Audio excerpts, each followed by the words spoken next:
sebuah negara di Timur Tengah yang pada suatu masa disebut sebagai Parisnya Asia Barat. Sebuah tempat di mana wanita berjalan tanpa takut di jalanan. Universitas-universitas mengadopsi sistem barat.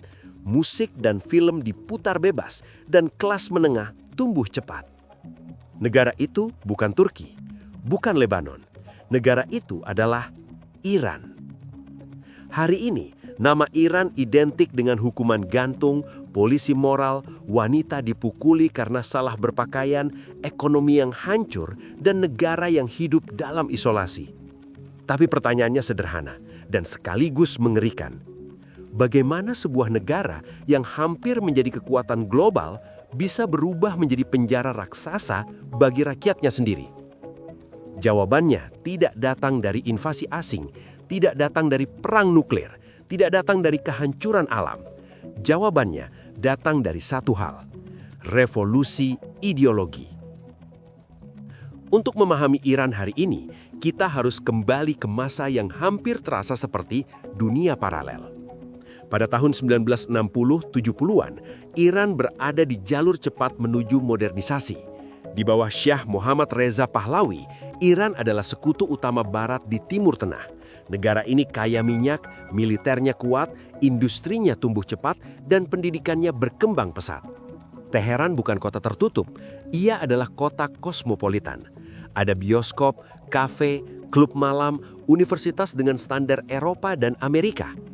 Foto-foto lama menunjukkan wanita Iran mengenakan rok pendek, rambut terurai, berjalan ke kampus, bekerja di kantor, hidup seperti masyarakat modern dimanapun di dunia. Iran bukan negara miskin, Iran adalah negara yang sedang naik kelas. Ambisi Syah jelas, menjadikan Iran kekuatan regional, bahkan kekuatan dunia. Tapi di balik semua kemajuan itu, ada satu masalah besar yang pelan-pelan membusuk dari dalam, kekuasaan yang terlalu terpusat. Syah memerintah secara otoriter. Ia memiliki polisi rahasia yang ditakuti bernama Savak. Kritik dibungkam, lawan politik dipenjara. Banyak rakyat merasa modernisasi ini bukan milik elit kota, tapi di desa-desa dan kalangan religius muncul perasaan bahwa identitas mereka sedang dihapuskan, bahwa Iran sedang dijual ke Barat. Dan di celah inilah sebuah kekuatan lama bangkit kembali, ulama garis keras. Salah satu di antaranya adalah seorang pria tua yang hidup di pengasingan tapi suaranya menggema ke seluruh Iran, Ayatollah Ruhollah Khomeini. Ia berbicara tentang ketidakadilan, tentang tirani, tentang Barat yang merusak moral, tentang Islam yang harus kembali memimpin negara. Pesannya sederhana, emosional dan mudah dipahami oleh rakyat yang marah. Jatuhkan Syah. Tahun 1979, sesuatu yang tidak pernah dibayangkan dunia terjadi. Syah tumbang, rezim runtuh, Khomeini pulang ke Iran disambut jutaan orang. Dunia menyaksikan revolusi yang awalnya terlihat seperti pembebasan. Rakyat pikir mereka akan mendapat kebebasan. Mereka pikir ini adalah akhir dari tirani. Tapi mereka tidak tahu bahwa mereka baru saja menukar satu bentuk penindasan dengan bentuk penindasan yang jauh lebih kejam. Pelan-pelan, Iran berubah. Sangat pelan tapi pasti. Negara yang tadinya republik dengan nuansa modern berubah menjadi negara teokrasi. Agama tidak lagi menjadi urusan pribadi, agama menjadi hukum negara. Dan siapapun yang menafsirkan agama berbeda dari versi resmi negara dianggap musuh. Wanita menjadi target pertama. Hijab yang dulu pilihan menjadi kewajiban. Sedikit rambut terlihat bisa berarti penjara. Pakaian dianggap tidak pantas bisa berarti dipukuli di jalan. Hak-hak perempuan dipangkas satu persatu. Kesaksian wanita di pengadilan nilainya setengah dari pria. Perceraian, hak asuh anak, bahkan cara berpakaian, semua dikontrol negara. Muncullah sesuatu yang sekarang ditakuti semua orang di Iran, polisi moral. Mereka bukan cuma menegakkan hukum, mereka menegakkan ideologi. Di saat yang sama, kebebasan bicara hilang, media disensor, film dibatasi, musik diawasi, buku dilarang. Kritik dianggap penghinaan terhadap Tuhan, dan penghinaan terhadap Tuhan, hukumannya bisa mati. Revolusi yang katanya membebaskan rakyat berubah menjadi mesin penindas yang jauh lebih efisien daripada rezim Syah. Untuk menjaga kekuasaan, rezim membangun sistem ketakutan yang rapi. Mereka membentuk pasukan khusus, Revolutionary Guard. Bukan hanya tentara, mereka adalah penjaga ideologi. Mereka mengontrol politik, ekonomi, bahkan bisnis. Mereka punya penjara sendiri. Mereka punya jaringan sendiri. Mereka adalah negara di dalam negara. Setiap aktivis diawasi, setiap mahasiswa dicurigai, setiap jurnalis beresiko hilang.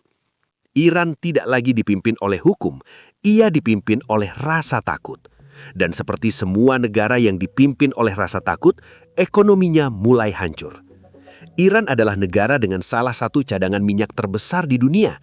Tapi lihat hari ini, mata uangnya rontok, inflasi melonjak, pengangguran tinggi. Anak muda berpendidikan tidak punya masa depan.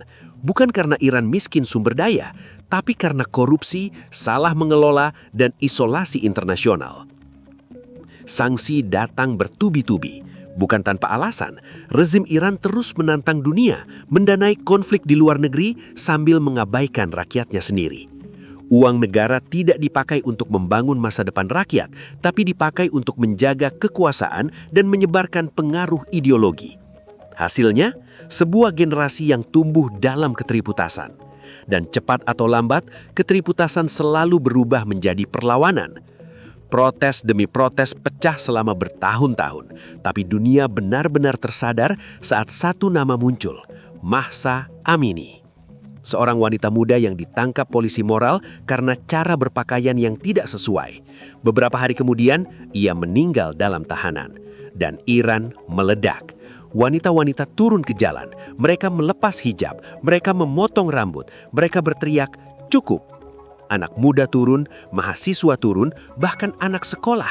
Rezim menjawab dengan cara yang selalu mereka pakai, peluru, penjara, dan gantungan. Dunia menyaksikan, tapi di dalam Iran satu hal sudah berubah. Rasa takut mulai kalah oleh rasa marah. Ironisnya, semua ini terjadi di tanah yang merupakan salah satu pusat peradaban tertua di dunia. Persia bukan bangsa kecil, ini adalah peradaban ribuan tahun. Mereka membangun kerajaan saat banyak bangsa lain masih hidup di zaman batu. Dan sekarang, dalam waktu kurang dari setengah abad, sebuah ideologi berhasil menghancurkan masa depan satu bangsa. Bukan karena bangsa ini bodoh, bukan karena mereka malas, tapi karena mereka dipaksa hidup di bawah sistem yang menganggap kebebasan sebagai ancaman. Inilah pelajaran paling mengerikan dari Iran. Sebuah negara tidak perlu diserang dari luar untuk hancur. Kadang, ia cukup diyakinkan bahwa kebebasan adalah musuh. Saat ideologi mengalahkan akal sehat, saat kritik dianggap dosa, saat penguasa mengklaim berbicara atas nama Tuhan, disitulah sebuah negara mulai berubah menjadi penjara. Iran hari ini bukan hanya tragedi bagi rakyatnya, ia adalah peringatan untuk dunia.